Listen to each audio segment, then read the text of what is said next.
Je réponds à plus de 200 de vos questions sur l'armée, même les plus teubées. Aujourd'hui, on s'en fout, il n'y a pas de jugement. Les derniers de la classe, ils auront leur réponse. Alors reste bien jusqu'au bout et c'est parti. Hello, je suis Benjamin Sante, ex-officier de l'armée de terre, Saint-Cyrien et aujourd'hui coach sportif, préparateur physique pour les tests des armées. Donc si tu veux te préparer, tu le sais, tu as mon programme en bio. Maintenant, on va répondre à toutes vos questions sur les armées. Donc là, je vais prendre des questions au hasard sur mon Discord. Je vais regarder sur mon Discord, tu vas voir passer les questions. Le Discord, tu as le lien en description, comme pour le programme. Et viens poser tes prochaines questions pour les prochaines vidéos. Aujourd'hui, je suis avec Johnny. Johnny, c'est mon petit copain, c'est un hippopotame. Donc on dirait pas comme ça, mais Johnny, il est hyper agressif. Sache que l'hippopotame, il fait des centaines de morts par an. Donc si tu te fous de la gueule de Johnny, il va venir là comme ça et boum, boum, il va te déchiqueter en deux. Donc Johnny, si jamais il y a des questions sur lesquelles je ne sais pas trop répondre, genre sur la marine, il sera peut-être plus à l'aise. Et on pourra lui demander ce qu'il en pense. Les gars, mettez un max de commentaires, de soutien, vous le savez, ça joue énormément. Donc là, c'est parti, je prends mon petit téléphone. Donc en attendant que je trouve une question super pertinente, mets un petit commentaire. Moi, ça m'aide énormément les gars, ça booste la chaîne, ça booste les vidéos et derrière, ça donne de meilleurs résultats. Donc pensez à faire ça. C'est gratuit, ça coûte rien. Alors, on va commencer par des petites questions sport. Il y en avait qui m'avaient posé des questions sport. Voilà, c'était sur la prise de masse. Donc, comment est-ce qu'on fait une prise de masse quand on est militaire, quand on veut s'engager dans l'armée? Donc, il y avait Guilty. Je vais 60 kg pour 1m72. Tu penses pour atteindre les 70 kg, ce serait mieux de faire une prise de masse ou juste bosser à fond les muscles. Donc, il faut comprendre un truc sur la prise de masse déjà, c'est que ce n'est pas hyper important pour l'armée. C'est bien d'arriver avec un certain physique. Si tu arrives, tu es tout skinny, tout maigre et tout, bon, c'est bien d'arriver avec un certain physique. Maintenant, ce n'est pas ta priorité. Ta priorité pour les tests de l'armée et pour ta formation, c'est d'avoir le niveau sportif, le niveau en performance, pas le muscle, pas le galbe. Donc, ta priorité, c'est vraiment d'aller te préparer physiquement. Tu as le programme qui arrive pour ça. Donc, c'est course à pied, renforcement musculaire. C'est ça qui va te permettre de vraiment progresser.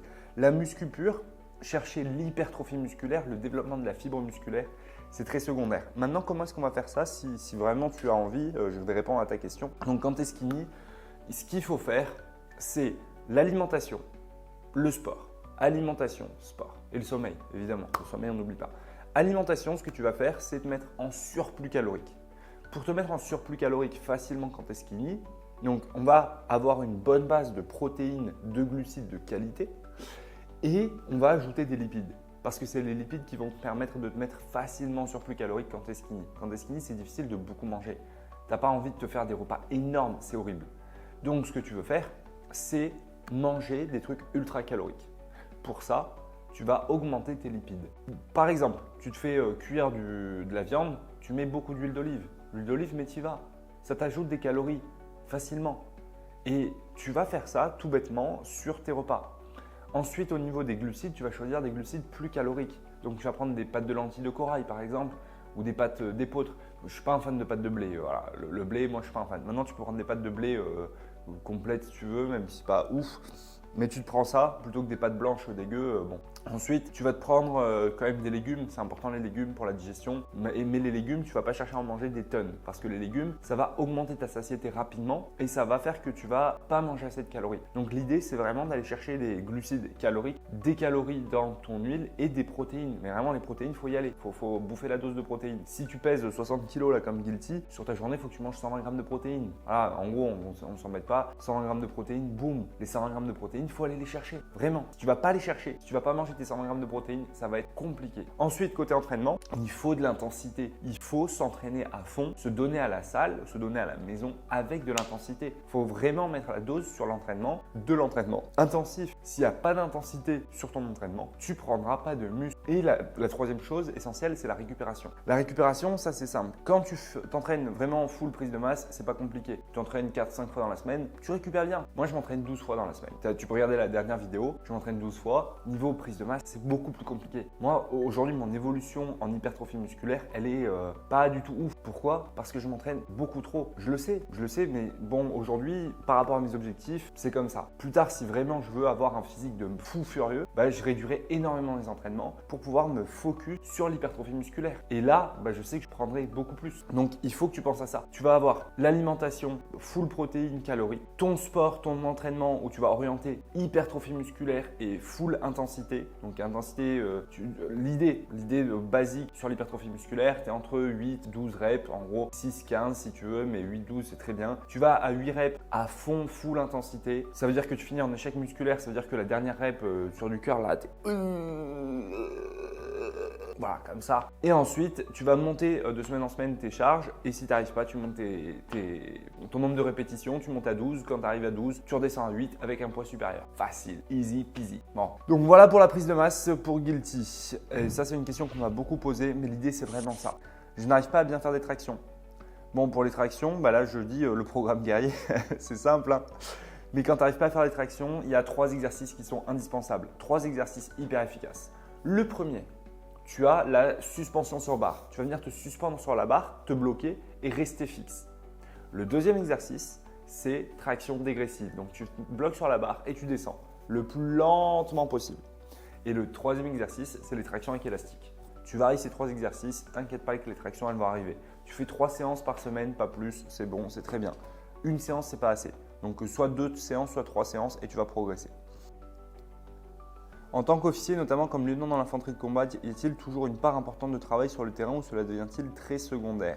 Bon, ça c'est une question intéressante. Alors au niveau du choix de régiment, quand tu es officier, du coup tu vas arriver en division d'application et tu vas être classé. Tu vas être classé en fait en fonction de ton recrutement. Donc au niveau des recrutements, ça j'en parle dans une autre vidéo sur le recrutement officier, va checker ça si tu veux devenir officier évidemment. Tu as différents recrutements, du coup tu as les OSCE, les Saint-Cyrien, les EMIA et comment on les appelle? Bref, voilà, tu as le dernier recrutement dans la vidéo officier. Donc ce classement-là va te permettre de choisir ton régiment. En fait, les chefs de corps plus la DA vont te dire pour telle filière, on accorde tant de places pour chaque régiment. Donc tu vas avoir une place par-ci, une place par-là. Parfois, tu vas avoir 2 places pour un régiment. Et ensuite, tu as le classement, tu arrives en février et le premier classé, il choisit son régiment. Il dit moi je prends ce régiment-là. Et ainsi de suite. Donc si tu veux le 3e RIMA et que ton année, il y a 2 mecs qui sont très bien classés qui veulent le 3e RIMA et que toi tu arrives, tu es 8e, je sais pas, tu es quand même bien classé mais tu es 8e, tu n'as pas le 3e RIMA. C'est la vie, c'est comme ça. C'est le fonctionnement de l'armée. Ensuite, au niveau du métier. Au niveau du métier, moi je ne m'attendais pas à ça quand je suis arrivé dans l'armée. Je m'attendais à ce que en tant que lieutenant, tu sois vraiment à fond sur le terrain, que tu sois beaucoup plus là à faire des dingueries sur le terrain. Et pas du tout, mais vraiment pas du tout. Donc ouais, moi ça m'a un petit peu surpris. J'avoue que je ne m'attendais pas à ça. Après, je m'étais renseigné, mais bon, quand tu te renseignes, tu n'as pas cette impression-là. Tu dis que ouais, le lieutenant il est beaucoup sur le terrain et tout. En fait, le lieutenant, les 3 quarts du temps, il est dans son bureau. Il est dans son bureau, il fait des papiers. Après, il va chez le CDU, il fait des réunions. Et bon, c'est beaucoup ça. Pour moi, le lieutenant, le chef de section, c'est un petit peu une secrétaire plus quoi. C'est ça le métier. Et je trouve que c'est un petit peu dommage. Mais bon, le lieutenant, il passe énormément de temps à faire des papiers, à faire des tableaux Excel. Et voilà. Après, quand tu pars en terrain, bon, tu es avec tes hommes. Hein. Sur le terrain, tu choisis, tu dis les papiers, nique sa mère. Et tu es avec tes hommes et tu fais le truc en entier. Pareil, quand tu pars sur des stages et tout, tu es avec tes hommes. Voilà. Après, si tu es en infanterie, du coup, on va dire que la plupart des formations, tout ça, ce sera plus les chefs de groupe qui feront ça. Et moi, j'ai déjà vu des lieutenants en infanterie qui, même en terrain, n'arrivaient pas à bien gérer les papiers pour être sur le terrain avec les hommes parce qu'ils avaient trop de papiers à faire, trop de demandes, ils avaient la suite à préparer et tout. Et du coup, ils passaient des demi-journées sur le terrain avec leurs hommes. Donc, c'est un métier différent. Ce n'est pas un métier 100% de terrain. Maintenant, tu as quand même pas mal d'occasions de faire des trucs avec tes hommes. Si s'ils vont tirer, tu seras là, forcément, tu vas tirer. Après, tu vas plus être là à gérer globalement la séance, mais ça dépend. Si tu as suffisamment de chefs de groupe qui sont formés comme moniteur de tir et que tu en as un d'été, tu peux être sur la séance à tirer. Il y a des moments où tu vas pouvoir être à fond avec tes gars et d'autres où tu vas être obligé de faire les papiers, de gérer la partie administrative. C'est comme ça. C'est un métier différent. Ce n'est pas un métier full terrain. Est-ce qu'il y a des avantages d'y aller en voiture ou plutôt en train, sachant que c'est à 7 heures de chez moi? Ça, c'est bon, question comme tu veux sur le CFIM. Si JCOP infanterie. Les questions médicales, c'est chiant. Les gars, je vais vous montrer un truc. Donc, regarde mon écran. Pour les questions médicales, il y a un truc qui est tout con. Tu vas dans ressources, tu remontes. Et là, tu remontes encore. Et là, tu as 2 textes PDF. CIGICOP armée, texte SIGICOP. Ces textes-là, c'est les textes de référence pour les questions médicales. C'est les textes utilisés par les médecins. SIGICOP, en gros, c'est ta note médicale. Tu as une note médicale, c'est comme ça permet de déterminer ton aptitude. Donc, si tu as un problème au bras, par exemple, bah, c'est supérieur. Donc, tu as supérieur, c'est le S, inférieur et ainsi de suite. Chaque lettre veut dire un truc. Et Y, c'est les yeux, voilà, machin. Du coup, supérieur, si tu as un problème au bras, je sais pas, tu es amputé, bah, tu seras S4, un truc comme ça. Et du coup, tu seras inapte pour l'armée. Et tu as un texte qui va dire si tu as tel truc, tu as telle note SIGICOP. Puis tu as le deuxième texte qui va te dire bah, si tu as telle note SIGICOP, tu es apte à faire ça, ça, ça. Et ça te permet de savoir en fait. Donc va checker ça plutôt que de poser tes questions médicales sur TikTok ou sur Discord et que personne ne sait en fait. Parce que les mecs ils te répondent des trucs, ils n'en ont aucune idée. Mais moi, quand tu me demandes, je te dis bah je pense que c'est ça. Donc va pas poser tes questions n'importe où et check ces documents-là. Ils seront bien mieux. Brevet pré-militaire parachutiste. Alors faire une PMP, les gars, vous allez faire un dossier en CIRFA. C'est pas compliqué, tu vas en CIRFA, les mecs ils te répondent, ils t'expliquent. Tu fais ta radio du dos et boum, tu pars en PMP. Vraiment pas compliqué. Donc si vous voulez faire ça, let's go. C'est quoi le mieux? J'aimerais bien incorporer le deuxième RH car alors le renseignement me plaît beaucoup, mais à côté les chasseurs alpins me plaisent beaucoup. Donc c'est pour ça que j'ai posé cette question. Les gars, ce genre de questions, c'est juste stupide. Alors, je suis désolé pour toi, Aisco. Il va voir cette vidéo, il va pas être content, il va quitter le Discord. Non, les gars, je rigole, je dis ça gentiment. Mais ce genre de questions, qu'est-ce que tu veux qu'on te réponde? Mon gars, c'est à toi de faire le choix. Ça, je l'ai dit plein de fois. On ne peut pas comparer deux régiments. Si tu me dis, j'hésite entre le 3e RPIMA et le 7e BCA, je vais te dire, gros, c'est à toi de faire le choix. Qu'est-ce que tu veux que je te dise en fait? Réfléchis. Après, je peux te présenter les caractéristiques de chaque régiment. Oui, mais bon, tu me dis 2e RH ou chasseur alpin, c'est des métiers qui sont différents, c'est une garnison qui est différente, c'est des ambiances différentes, des traditions différentes. Bon, voilà, il n'y a pas grand-chose en commun. Enfin, si ce n'est que tu es militaire et que tu es sur le terrain. Mais globalement, c'est des métiers très différents. Donc, renseigne-toi, regarde ce qui te plaît le plus, regarde ce qui répond le plus à tes attentes et fonce. C'est vraiment toi. Que te dire de plus? En ce moment, je me renseigne sur le cursus officier, donc celui de OSCE. Est-ce possible de devenir officier sous contrat d'encadrement à la BSPP? Alors oui, mais bon, il faut avoir des places en fait. Il y a très peu de places. Donc c'est compliqué. Aptitude para. Est-on apte para avec Y3 au SIGICOP? Mais vas-y, je vais te baffer. Va regarder dans ressources. Je vais lui répondre en direct, les gars. Ensuite, ENSOA, c'est possible de rejoindre un régiment RPIMA à la sortie d'école des sous-officiers? Oui, c'est carrément possible. Après, il faut juste être bien classé, les gars, c'est toujours pareil. En fait, les régiments les plus demandés, donc l'ENSOA, c'est quoi? L'ENSOA, c'est l'École nationale des sous-officiers d'active, c'est Saint-Mexan. Donc, quand tu vas à Saint-Mexan, tu vas être classé, tu vas être formé comme sous-officier et ton classement, à la fin, va te permettre de choisir ton régiment. Donc, en premier, tu vas avoir les mecs qui vont vouloir FS, RPIMA, tout ça. Et à la fin, tu vas avoir les brels qui vont dire ah ben, il reste plus que ça, je prends ça, voilà. Mais globalement, tu vas choisir. Après, quand tu vas à Saint-Mexan en direct, choisis une arme. Donc, tu vas en infanterie, donc tu sais que tu vas être en infanterie. Tu vas pas finir dernier et te dire ah bah du coup, je pars dans le matériel, moi je voulais l'infanterie. Non, ça c'est pas possible. Maintenant, sur le choix des régiments, ce qui part en premier, c'est ce qui est le plus voulu. Donc, RPIMA, ça fait partie des régiments les plus demandés, ça part en premier. Ça veut dire que si tu veux un RPIMA après l'ENSOA, tu sais qu'il va falloir te bouger le cul. Mais genre sérieusement. Autant dans le physique que dans d'autres trucs. Le physique, tu as le programme guerrier pour t'entraîner à fond pour arriver avec le meilleur niveau sportif possible. Et ensuite, pour le reste, il faut bosser, il faut se préparer. Tu as l'anglais. L'anglais, c'est souvent négligé, ça rapporte des points. Donc l'anglais, bosse-le. Tu regardes des séries VOST, VO, ça va t'aider. Boum. Un avenir après l'armée. Est-ce qu'on a un avenir après l'armée? Bon, c'est encore à ISCO. Il y a 1000 avenirs après l'armée. Quand tu as fait l'armée, mais tu peux bosser dans n'importe quoi. Dans le civil, ils aiment bien les militaires. Tu peux te reconvertir facilement, même si tu n'as pas forcément des grosses qualités. Même si tu viens de l'infanterie, que tu es un bitos et que tu comprends rien à la vie, que tu n'arrives pas à faire 2+2, tu peux trouver des métiers potentiels en montrant ton expérience, en montrant un petit peu ce que tu as pu faire de manière enjolivée. Bref, t'en dis quoi, Johnny? Je lui ai posé aucune question à Johnny depuis le début. Est-ce qu'on a un avenir après l'armée? Si tu veux bien te reconvertir après l'armée, faut te préparer.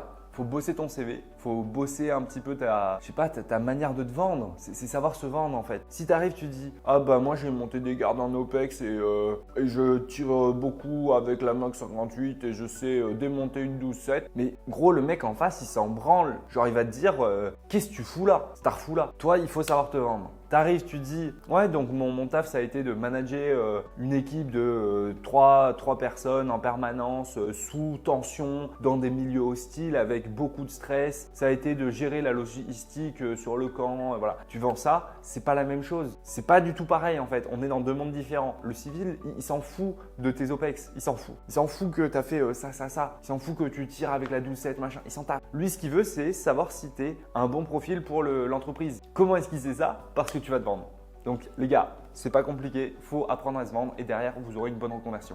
Dans le civil, tu as plein de reconversions possibles, mais vraiment tu en as 1000. Ça dépend de ton parcours, ça dépend de ce que tu sais faire, de comment tu sais te vendre.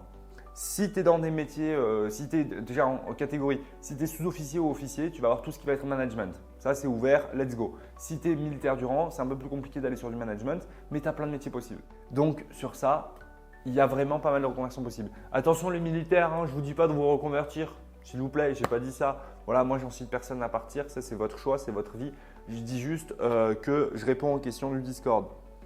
Donc, reprenons cette question-là. Elle est répondue. Réserve. Les montées en grade en réserve sont rapides. Alors, il y a eu des changements par rapport à ça. Avant, c'était un peu plus rapide. Aujourd'hui, c'est au nombre de jours, c'est plus long. Et donc, ce n'est pas vraiment rapide. Faut-il obligatoirement habiter à côté d'un régiment pour devenir réserviste? Non, tu peux habiter très loin. Je viens de candidater pour le premier RA qui est à 5h30 de chez moi. Voilà, bon exemple. Tu peux candidater très loin. Je te le déconseille de candidater trop loin. Candidate au plus près, vraiment. Va dans le régiment le plus près parce que tu iras plus souvent, que ce sera plus sympa pour toi que de te taper 5 heures de train. Donc, candidate au plus près. Est-ce plus simple d'être pris dans un RI que dans un RIMA? Un petit peu parce qu'il y aura moins de demandes dans les RI classiques que dans les RIMA. Maintenant, le niveau sportif attendu, il est un petit peu le même. Et après, tu as aussi…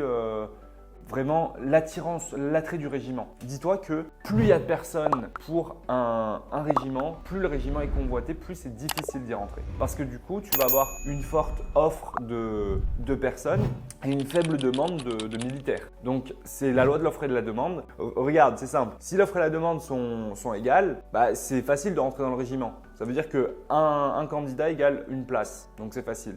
Si l'offre dépasse la demande et si la demande elle diminue, là ça devient compliqué parce que du coup ton offre de candidat elle est trop élevée par rapport à la demande de candidat, ce qui fait que le niveau va naturellement augmenter, le prix va naturellement augmenter. Et le prix c'est quoi? C'est le niveau sportif. Ça veut dire qu'il va falloir faire plus de traction, plus en luc léger, avoir un meilleur profil et donc ça devient plus compliqué. C'est aussi simple que ça. Donc si vous voulez un régiment qui est assez demandé, vous avez le programme guerrier pour vous préparer à fond et avoir les meilleurs résultats possibles, notamment pour les FS. Si tu veux te préparer pour les forces spéciales, ça t'inquiète pas, j'ai aidé plusieurs mecs à s'entraîner à fond, à avoir le meilleur niveau sportif possible pour les FS. Et qu'est-ce qui s'est passé? Ils sont arrivés 12 au luc léger, 20 tractions, 60 squats. Ils étaient prêts, ils étaient à fond. Donc si tu veux rejoindre ce type de régiment, let's go, c'est en description. Si je vais en tant que militaire du rang au premier RPC, déjà RPC c'est pas un régiment, c'est le RCP. Donc, quand tu t'engages comme militaire du rang, est-ce que derrière tu peux aller à la NSOA? Ça prend combien de temps? Donc, ça veut dire que tu deviens militaire du rang et derrière tu veux évoluer comme sous-officier. Et ça, Johnny, ça prend combien de temps? Donc, Johnny, il dit ça prend 3 ans. Mais Johnny, c'est pas tout. On peut aussi rentrer directement à l'ENSOA après. Pas vrai? Et oui, on peut passer directement à l'ENSOA. Et ça se passe, en fait, si tu finis premier de tes classes, tu peux aller à l'ENSOA directement après, mais en tant que direct. Voilà, merci Johnny. Donc en gros, tu as deux possibilités. Soit tu fais 3 ans dans le régiment comme militaire du rang et on t'envoie derrière à l'ENSOA comme sous-officier en formation. Soit tu fais premier à tes classes et derrière tu bascules sur recrutement direct pour Saint-Mexan. Ça, il y en a qui le font. Donc si en fait au début tu étais hésitant, que tu fais tes classes, derrière tu peux aller directement à l'ENSOA. Après, ça veut dire que tu as fait tes classes pour rien parce que derrière à l'ENSOA tu vas tout reprendre. Mais à l'ENSOA tu seras mieux classé parce que tu auras déjà vu la base. Et oui, point important qui est soulevé par Inès, elle dit CME plus CTE pour partir. Donc ça c'est intéressant. CME, CTE, donc c'est ton certificat militaire élémentaire et ton certificat technique élémentaire à avoir pour partir comme sous-officier. C'est quel régiment qui va le plus en OPEX au Pint? Merci d'avance. Le train et le matériel partent souvent. Et oui, Wissam, très bonne réponse. En fait, tout ce qui est régiment technique, ils partent beaucoup plus. Les régiments d'infanterie, il y en a beaucoup. Donc là, encore une fois, c'est la loi de l'offre et la demande. Les gars, voilà, l'économie, c'est la vie. L'économie, c'est tout. Donc, la loi de l'offre et la demande, elle dit quoi? Elle dit plus il y a d'offres, plus le prix va pouvoir baisser. Donc, si tu as beaucoup de régiments qui sont chauds pour partir, ça fait que c'est compliqué de partir en fait. L'offre ne va pas se vendre, elle ne va pas trouver preneur et voilà, c'est comme ça. Donc si la demande n'augmente pas, c'est compliqué. Du coup, toi, qu'est-ce que tu veux? Tu vas aller dans un régiment où il y a peu d'offres. Si tu vas en infanterie, tu as une quarantaine de régiments. Une quarantaine de régiments qui sont prêts à partir en OPEX. Sauf que des demandes de mecs en OPEX pour l'infanterie, il n'y en a pas tant que ça. Ce qui fait qu'en infanterie, tu vas partir à peu près une fois tous les 2 ans en OPEX. Attention, parce qu'après tu vas faire du sentinelle, tu vas faire différentes missions à gauche à droite, tu vas faire des MCD, donc ça va. Finalement, tu fais quand même des choses, mais tu partiras beaucoup moins en OPEX que dans un régiment du matériel ou dans un régiment technique ou sur un poste très technique. Tu as des postes dans le matériel où les mecs ils peuvent partir 2 fois par an. Mais genre vraiment, ils peuvent partir 2 fois par an. Après, on ne peut pas les forcer à partir 2 fois par an, mais du coup, il manque des postes en OPEX. Il y a des postes qui ne sont pas pourvus parce qu'il n'y a pas assez de mecs qui sont formés dans les armées. Et c'est pour ça que tu vois beaucoup le matériel, ils recrutent, que tu as des primes pour le matériel, tout ça. Pourquoi? Parce qu'il y a besoin de mecs. Donc, voilà un petit peu. Le 27e BCA part en OPEX tous les ans. Non, ça c'est faux. Les régiments de chasseurs alpins, ils partent pas plus que les autres régiments d'infanterie. Ça, en gros, c'est par brigade et en fait, ça tourne tout le temps. Tu n'as pas de régiment d'infanterie qui partent plus que les autres. Après, ça peut varier un petit peu. Les chefs de corps, ils peuvent un peu magouiller. Bon, mais globalement, ça tourne et tu n'auras pas de régiment d'infanterie qui va vraiment partir beaucoup plus que les autres. Deuxième RD. J'ai passé mes tests et ma conseillère m'a proposé le deuxième RD. Vous avez des avis ou des conseils? Renseigne-toi.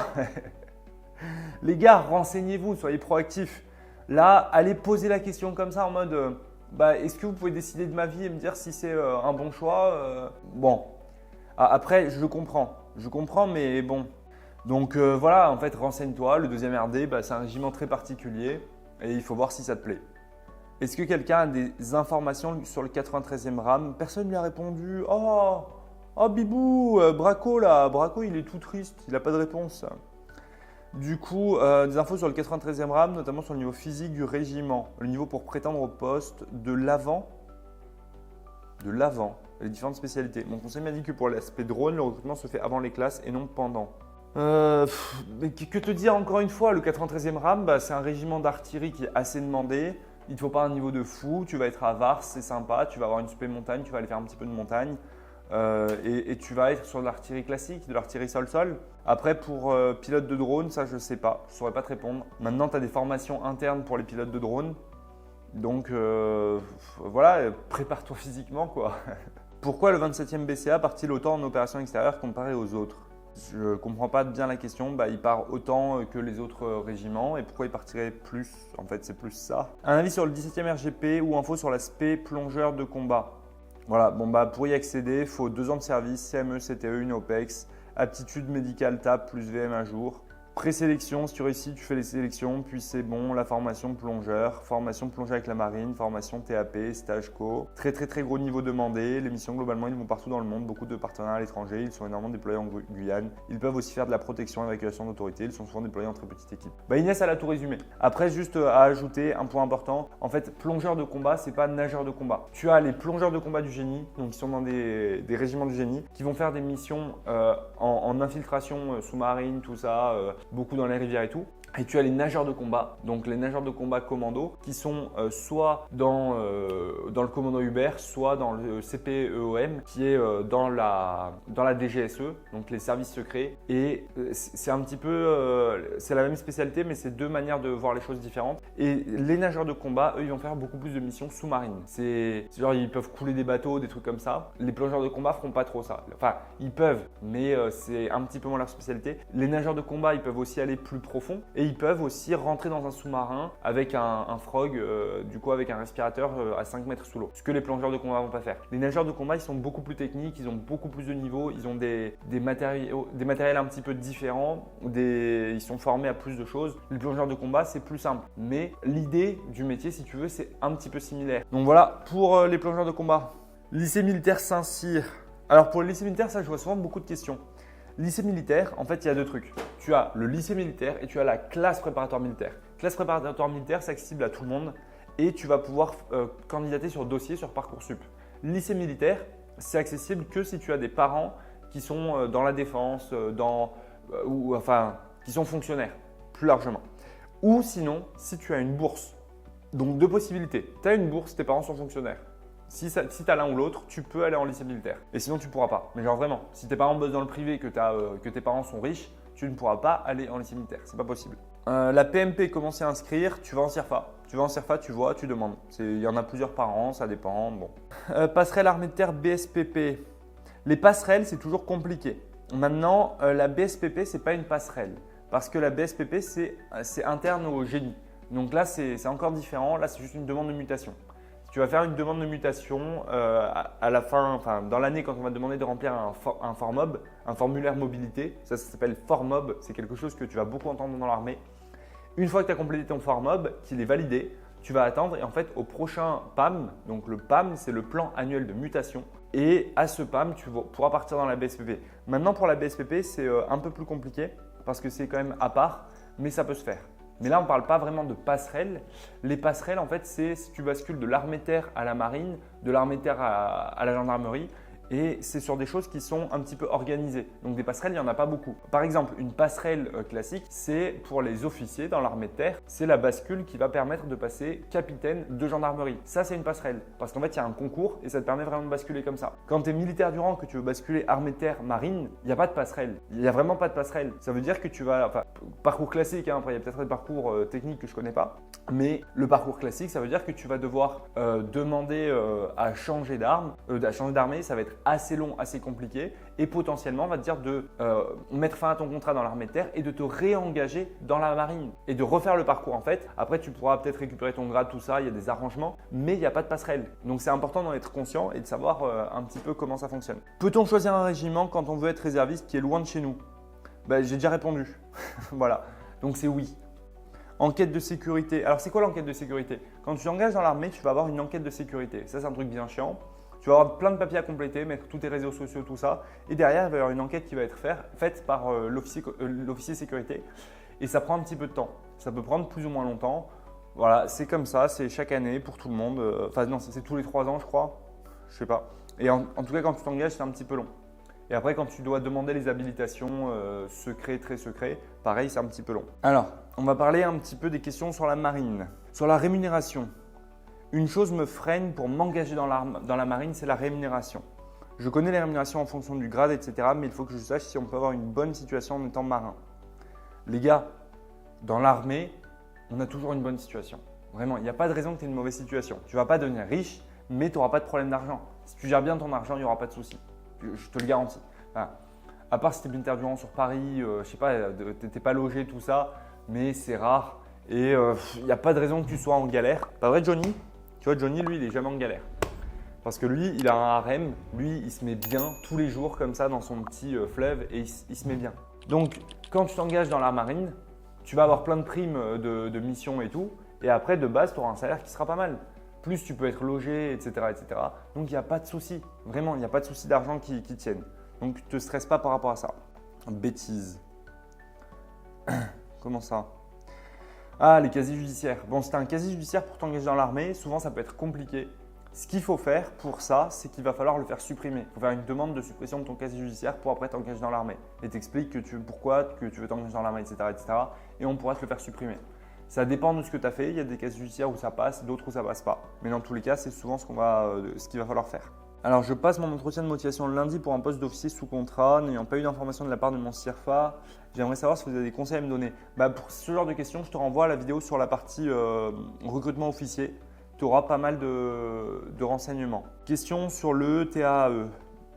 Est-ce que c'est facile est-ce que rentrer à l'ETAE en terminale facilite ou aide à devenir pilote d'avion de transport dans l'armée de l'air? Alors, en fait, l'ETAE, c'est l'école de sous-officier. Donc, si tu veux devenir pilote, déjà, tu ne pars pas dans la bonne direction. Il faut t'engager par la voie officier. Voie officier quand tu veux devenir pilote.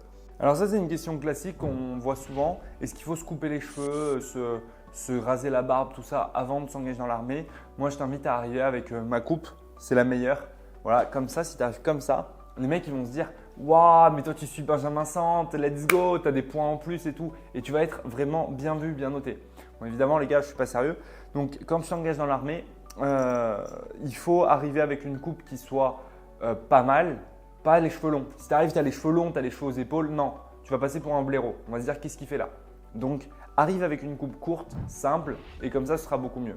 Les chaussures en course à pied. Quelles chaussures prendre pour s'entraîner en course à pied? J'aurais besoin de votre avis si cette paire de chaussures serait bien pour de la course. Ça, déjà, change-moi ça, PDR fond sur 6. Ça, déjà, juste, ce genre de questions, c'est pas pertinent. Pourquoi c'est pas pertinent? Parce que tu vas demander à des mecs qui n'ont pas ta morphologie, qui ne sont pas professionnels de la course à pied, si ta paire de chaussures est bien pour toi. Bah, ils ne peuvent pas te dire en fait. Ta réponse, elle ne sera pas bonne déjà. Au niveau des chaussures, il y a plusieurs facteurs à prendre en compte. Déjà, c'est ta morphologie. Est-ce que tu as une morphologie particulière qui implique quelque chose de particulier? Par exemple, Johnny, tu vois, lui, il lui faut des chaussures spéciales. Parce que le truc, c'est que Johnny, il a des pieds droits. Il n'a pas de bout du pied. Lui, il a des genres de sabots. Donc, quand on fait les chaussures pour Johnny pour aller courir, on lui prend des genres de sabots. Maintenant, si toi, tu n'es pas dans le cas de Johnny, que tu as des pieds normaux, il te faut juste des chaussures qui vont te permettre de répondre à tes besoins. Si par exemple, tu as un petit souci au niveau du talon d'Achille, du tendon d'Achille, il te faudra peut-être des chaussures plus épaisses au niveau de la semelle. Maintenant, dans les 90% des coureurs, ce qu'il nous faut, c'est une semelle fine et un drop assez faible. Et le problème, c'est que ça va à l'opposé de ce qu'on voit. Donc, je t'explique. Aujourd'hui, la plupart des chaussures, elles sont inclinées comme ça. Je vous fais des schémas avec mes mains. Donc, ta chaussure, vas-y. Ta chaussure, en gros, elle est comme ça. Ça veut dire qu'elle a une très très grosse semelle sur le talon et à l'avant, c'est plus fin. Et il y a une très grosse semelle, quoi. C'est épais, ça fait du 3 cm partout. Ça, c'est la chaussure classique. C'est ce qu'on te vend. Pourquoi est-ce qu'on te vend ça? Parce que ça se vend mieux. On va te dire, oui, tu as une semelle super épaisse, ton talon, il est protégé, machin, tout ça. C'est de la merde. C'est de la grosse merde. Ce genre de chaussures, tu peux les jeter. Et aujourd'hui, le marketing te fait avaler que ça, c'est bien. Pas du tout. Genre, pas du tout. Non, ce qui est bien niveau chaussures, c'est d'avoir une semelle fine et d'avoir un drop assez faible, d'avoir une chaussure un peu plate. Le truc, c'est qu'aujourd'hui, tu n'es pas habitué à courir avec ça. Donc, si tu passes de ça à plat, tu vas te blesser. L'idée, c'est de faire une transition progressive vers des chaussures beaucoup plus plates. Et là, il y en a un qui a dit Altra. Moi, perso, j'ai des Altra. C'est des chaussures beaucoup plus plates. Après, aujourd'hui, ce qu'on voit pas mal aussi, c'est les chaussures minimalistes. Les chaussures minimalistes, ça va dans cette dynamique-là. Maintenant, c'est un petit peu plus particulier. Mais il faut comprendre un truc, c'est qu'avec des chaussures plus plates, tu respectes ta morphologie, tu respectes ton corps et tu vas l'aider à beaucoup moins se blesser. Tu vas rendre ton corps plus solide. Toi, qu'est-ce que tu veux? Tu veux pas te blesser. Tu veux t'entraîner efficacement, te sentir bien, avoir des résultats. Donc, va sur des chaussures qui sont plus plates avec une chaussure plus fine. Je te garantis à 2000% que tu te blesseras moins. Vraiment. Non, ça va être mieux si tu as vraiment une pathologie au tendon d'Achille, si tu as certains soucis, mais globalement, c'est moins bien. Comment faire pour devenir moniteur de sport? Tu fais une demande pour être moniteur de sport. Après, dans la Légion étrangère, ça c'est plus particulier parce qu'en fait, il faut être dans la Légion. Bon, tu rentres dans la Légion et ensuite tu pourras faire une demande pour évoluer comme moniteur sport. Je n'arrive pas à effectuer une seule pompe au sol. Mais Titouan, arrête de pleurer là. Là, c'est vraiment subtexte de la vie. Tu es en mode ma vie est nulle, je suis nul, machin. Non, entraîne-toi, tu deviendras bon. Dans le programme guerrier, il y a des mecs, ils arrivent, ils ont un niveau, ils sont éclatés au sol, ils finissent, ils ont un super niveau. Pourquoi? Parce qu'ils ont un programme qui est adapté, qu'ils ont des séances qui sont expliquées en vidéo, les conseils pour bien s'entraîner, pour bien progresser. Et derrière, ils progressent à fond. Et derrière, ils ont les meilleurs résultats possibles. Là, c'est pareil. Donc, Xulac, si tu es nul, rejoins le programme guerrier, tu seras bon. C'est tout. C'est aussi simple que ça. Est-ce qu'on peut maintenir une pratique sportive régulière dans l'armée? T'entraîner 3 fois par semaine? Et ça, c'est oui, largement. Tu peux t'entraîner tous les soirs si tu veux. Globalement, le soir à 17h, tu es libre. Il y a quelques soirs où tu auras peut-être des trucs, mais les 99% du temps, tu seras libre le soir, à part en mission, à part en sentinelle. Et là, tu pourras t'entraîner. Donc, ça veut dire que si tu passes 7 mois dans ton régiment, les 7 mois, tu pourras t'entraîner tous les soirs. Ensuite, si tu pars en OPEX, là, tu pourras t'entraîner tout seul si tu n'es pas en déplacement ou quoi. Quand tu pars en sentinelle, tu auras la flemme. Tu vas rentrer à 23h, tu vas faire dodo. Le lendemain matin, tu vas repartir à 6h. Tu ne vas pas t'entraîner du tout et tu t'entraîneras sur tes jours de repos. En sentinelle, c'est le pire. Sentinelle, c'est vraiment le pire du pire, tu ne t'entraînes pas. Le reste du temps, tu peux t'entraîner tout le temps. Et en terrain aussi, bon, en terrain, tu ne vas pas trop t'entraîner normalement. Dans ton trou de combat, tu ne vas pas commencer à faire des dips. Pour le test des tractions, est-ce que c'est chronométré? Non, pas du tout. Tu fais ton max de traction. Si tu en fais 200, le mec il t'attend pendant que tu fais tes 200 tractions. Progresser en pompe CCPM. Quelqu'un a des conseils d'entraînement pour faire 50 pompes CCPM? Ça, les gars, les pompes CCPM, c'est les pompes HRPU en fait où tu dois lever les mains à la fin Et pour progresser, il faut faire des pompes, il faut varier les types de pompes. Moi perso, j'ai toujours passé mes 50 quand j'ai fait mes CCPM. Et pour les faire, il faut vraiment s'entraîner. Il faut vraiment se préparer, tu t'entraînes bien et tu les feras. Dans le programme guerrier, on fait pas mal de pompes, on s'entraîne bien, efficacement, on varie les jours d'entraînement et c'est comme ça qu'on a les meilleurs résultats possibles. Plus tu as tous les conseils qui vont avec, donc c'est comme ça qu'on a des putains de résultats. Qu'est-ce qu'on peut avoir d'autre comme question? Ah, ça c'est une question intéressante. Je vise les forces spéciales et je sais qu'il faut éviter d'être sur les réseaux sociaux. Mais je me demandais, est-ce que les réseaux sociaux, tu peux en avoir quand tu veux te préparer à l'armée, quand tu es militaire? Est-ce que tu peux apparaître sur TikTok, tout ça? Et là, Johnny nous dit quoi? Johnny nous dit, bah oui, tu peux faire des danses TikTok, des lives et tout, et ça c'est très bien.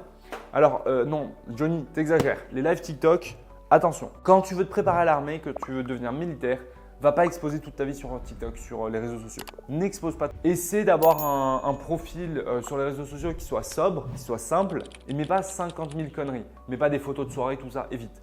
Ensuite, quand tu t'engages dans l'armée, quand tu es militaire, tu as le droit d'être sur les réseaux sociaux. Tu as le droit de faire des vidéos sur TikTok. Moi, j'en faisais. Tu as Pépère, tu as Massacre, tu as Cindy. Ils en font. Enfin, non, Massacre, il a commencé après l'armée. Mais tu as Cindy, It's Cindy Off, Pépère. Ils font des vidéos, ils sont militaires. Tu as le droit de faire des vidéos quand tu es militaire. Simplement, tes vidéos, attention à ce que tu mets, attention à ce que tu fais. Ne filme pas des vidéos dans le régiment. Filme tes vidéos quand tu es chez toi. Ou filme des vidéos quand tu es dans ta chambre dans le régiment, mais va pas montrer tes camarades et tout. Les vidéos où tu montres des séances de tir, tout ça, non, oublie. Fais des vidéos sobres, simples, où tu parles comme je peux en faire et tu racontes un petit peu comment ça se passe. Tu peux expliquer ce que tu as envie d'expliquer, mais fais pas n'importe quoi. Et si tu es dans les forces spéciales, si tu veux t'engager dans les forces spéciales, là, il ne faut pas. Là, ce n'est pas possible. Dans les forces spéciales, ton identité elle est protégée. Tu ne peux pas commencer à aller faire des vidéos sur les réseaux sociaux. Là, c'est impossible. Vraiment, tu vas te faire sanctionner très très vite et très très fort. Donc attention à ça. Une vidéo où tu expliques les unités spéciales de l'armée de terre. Plongeur de combat du génie, on en a parlé, GCP, GCM, SAED. Ah ben on peut parler de ça, GCP, GCM. Donc groupement commando parachutiste, groupement commando montagne, qu'est-ce que c'est? En fait, c'est des groupements qui réunissent plusieurs sections au sein de différents régiments. On reprend à la base. Reprenons à la base. Un BCA, c'est un bataillon de chasseurs alpins. C'est des chasseurs alpins. Dans un régiment de chasseurs alpins, tu vas avoir des compagnies. Tu vas avoir 6 compagnies. Dans la 6e compagnie, enfin 7 avec celle de réserve, tu vas avoir dans la 6e compagnie la compagnie d'appui. Tu vas avoir la section tireur d'élite et tu vas avoir la section qui va être composée des commandos montagne. Donc au sein de ta compagnie appui, tu as la section commando montagne. La section commando montagne, elle est composée de mecs qui ont passé des tests pour la rejoindre, qui sont ultra formés, ultra chauds, qui ont un niveau de fou. Cette section commando montagne, elle ne va pas être déployée toute seule. Elle n'est pas déployée, elle est rarement déployée avec le régiment. En fait, elle va être déployée avec d'autres sections commando montagne, des autres régiments, qui vont se retrouver et ils vont partir en mission ensemble. Du coup, tu vas avoir d'autres chasseurs alpins, plus tu vas avoir des mecs du 2e régiment étranger du génie. Tu vas avoir des mecs du 4e régiment de chasseurs, qui a un régiment de cavalerie de montagne. Et tous ces mecs-là, ils vont se retrouver, ils vont partir en mission ensemble. Et ces gars-là, ils font des missions qui sont, en fait, on va dire semi-force spéciale si tu veux. Mais c'est des missions qui sont commando, qui sont beaucoup plus techniques, mais ce n'est pas des missions force spéciale. Mais la différence, c'est qu'en fait, les missions FS, tu vas avoir les cibles vraiment à haute valeur ajoutée. On appelle ça les HVT. Et tu vas avoir des cibles vraiment de fou. Tu vas avoir des procédés beaucoup plus techniques, mais attention, ce n'est pas parce que tu es force spéciale que tu vas forcément avoir les meilleures missions. Un exemple tout bête, c'était pendant la mission Barkhane en opération du coup Mali, Centrafrique, tout ça. On parle de la bande sahélo-saharienne, si tu veux, la BSS. Du coup, sur cette zone-là, tu avais pas mal de missions différentes en même temps. Et la mission, enfin, mission au sens large, tu avais la mission Barkhane et à côté de ça, tu avais la mission Sabre. Ces deux missions-là, elles étaient en parallèle sur la bande sahélo-saharienne. Et après, tu avais une 3e mission avec la Task Force Spartan, qui était celle des groupements commando. Et les groupements commando parachutistes ont pu faire des choses beaucoup plus intéressantes sur cette opération-là. Donc, ces groupements commando ont pu mener des opérations plus sympas sur la bande sahélo-saharienne parce qu'ils avaient des qualifications différentes. Et par exemple, les groupements parachutistes, vu qu'ils étaient parachutistes, ont pu opérer plusieurs fois avec des mecs du 1er PIMA qui étaient parachutistes, alors que d'autres mecs du 1er PIMA qui n'étaient pas dans les compagnies parachutistes n'ont pas fait ce type d'opération. Donc, tu as des mecs qui sont GCP qui ont pu faire faire des opérations plus sympas que d'autres mecs qui sont FS, simplement parce qu'ils avaient des qualifications différentes. Donc si tu veux, le fait que tu es GCP, que tu es FS et tout, au niveau des missions, c'est pas toujours ça qui te garantit la chose. Si tu es FS, tu peux très bien tomber une année où il se passe rien. Tu peux très bien te taper 3 ans, en fait, tu fais que des missions nulles, tu fais beaucoup d'entraînement et rien de fou. Donc voilà un petit peu pour ça. Au niveau du fonctionnement après, les déploiements, ils se font par groupement, ils vont se faire avec différentes sections commando. Au niveau des tests, pour devenir GCP, GCM, tu vas d'abord devoir faire tes preuves en tant que simple soldat dans le régiment. Une fois que tu auras bien fait tes preuves, tu vas passer les qualifications et tu pourras partir sur ces unités-là. Pour les officiers, c'est un petit peu à la chance que ça se joue. Les officiers, en fait, c'est le chef de corps qui va décider. Il va dire ah bah toi tu viens d'arriver, on t'envoie GCP, GCM. Ou alors c'est le chef de corps peut décider de faire les tests aux officiers. En général, enfin n'importe quel officier qui arrive, il a largement le niveau pour aller en GCP, GCM, c'est pas un souci. Mais c'est le chef de corps qui va décider. Le chef de corps, il peut décider de leur faire passer les tests. Il peut directement le mettre à la tête de la section. C'est lui qui voit. Voilà pour ça.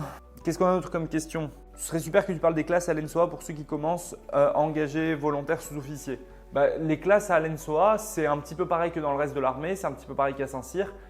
C'est vraiment similaire, hein. Tu vas commencer, tu vas faire tes classes comme simple soldat en apprenant les bases du métier, en apprenant à tirer, à te servir d'une arme, en apprenant le NRBC, en apprenant tous les réflexes fondamentaux du simple combattant. Et ensuite, tu vas être formé au métier de chef de groupe. Une fois que tu as passé la partie simple soldat, tu es formé au métier de chef de groupe et tu vas continuer comme ça. Donc à l'ENSOA, ça dure 8 mois. Tu vas faire 2-3 mois de classe si tu veux. Et après, tu vas être vraiment formé chef de groupe. Donc on va t'apprendre la tactique, on va t'apprendre à donner des ordres, on va t'apprendre à rédiger tes ordres, à rédiger du coup ton SMEP, ton ordre de chef de groupe et à donner tes ordres, à diffuser. Dans l'armée, on ne dit pas donner des ordres, enfin donner ses ordres, on dit diffuser ses ordres. C'est important les gars. Les conditions de bourse à l'armée, sur combien d'années en a-t-on le droit? Et aussi, quelle armée envoie le plus en OPEX? Alors, quelle armée envoie le plus en OPEX? Je dirais la marine, parce que la marine, ils sont toujours en vadrouille. Et maintenant, les bourses à l'armée, je ne sais pas à quoi tu fais référence. Pourrais-tu parler plus spécifiquement des missions d'un officier? Ça dépend un petit peu de son métier. Si tu veux, ça dépend vraiment du métier qu'il fait. Mais globalement, un officier, sa journée type, c'est quoi? C'est il arrive le matin, il fait un rassemblement ou pas. Et derrière, il va être dans son bureau à traiter des dossiers. Et à la fin de la journée, il part. Et après, le matin, il fait sa séance de sport et ensuite, il traite des dossiers, tout ça. Et à la fin de la journée, il part. C'est vraiment ça. Donc, que ce soit le chef de section, le commandant d'unité, le chef de corps, un commandant au BOI, c'est un petit peu pareil pour tout le monde. Le matin, tu arrives, séance de sport et le reste de la journée, tu traites des dossiers. Voilà. Donc, le chef de section, il va traiter les dossiers qui concernent sa section. Il va gérer son tableur Excel pour que tout le monde soit formé, que tout le monde soit envoyé en mission. Il va regarder, lui, il doit partir en mission à tel moment, à tel endroit. Est-ce qu'il a bien validé son CATI? Est-ce qu'il a bien sa visite médicale à jour? Tout ça. Ensuite, il va regarder, lui, il faut que je fasse la note de service pour partir à tel endroit, machin. Ah là, je dois organiser un terrain pour tel moment. Est-ce que je peux percevoir tel véhicule? Tout ça. C'est vraiment ça. Voilà, le chef de section, il va faire ça. Ensuite, puis après, par moment, il va pouvoir aller gérer sa section, leur donner un cours, pourquoi pas. Ensuite, il va gérer ses chefs de groupe, il va leur dire, c'est sous-officier, c'est pas forcément, chef de groupe, c'est le modèle infanterie, mais c'est sous-officier. Il va faire des petites réunions avec eux, voir si tout se passe bien et tout. Et voilà, et après, c'est pareil, tous les trucs. Comment tu as pu gérer le sport en prépa pour les épreuves sportives au concours? Alors moi, la première année de prépa, je comptais beaucoup sur le lycée militaire d'Aix-en-Provence pour me préparer.